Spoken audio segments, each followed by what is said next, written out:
Donc la technologie adiabatique, c'est prendre de l'air à l'extérieur, le rafraîchir et l'insuffler.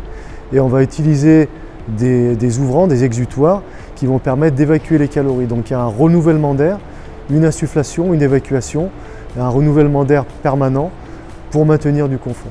Le rafraîchissement, en fait, c'est une technologie qui permet, contrairement à la clim, d'avaler les calories. On va renouveler l'air, donc on va introduire de l'air venant de l'extérieur, qu'on va rafraîchir. Le fait d'introduire de l'air dans le bâtiment va permettre aussi d'évacuer, via des exutoires, l'air chaud en toiture.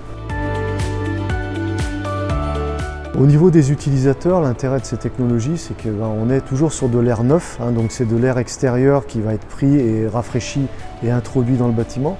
Donc l'air que les gens vont respirer, c'est l'équivalent d'être à l'extérieur du bâtiment. C'est quand même très intéressant quand il y a du public, quand il y a beaucoup de monde. L'autre aspect, c'est le côté hygrométrie. On va maintenir un certain degré d'hygrométrie, là où l'été, en général, on est plutôt sur des températures chaudes et sèches. Là, on retombe sur un niveau de confort naturel, un peu comme si on était dans une forêt.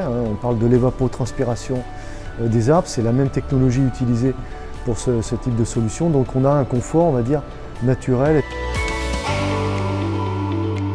En termes de coût d'exploitation, ce qu'il faut savoir, c'est que ce type d'installation, en termes électriques, on consomme 10 fois moins d'électricité, voire plus, sur des grands volumes comme celui-ci, qu'une clim traditionnelle.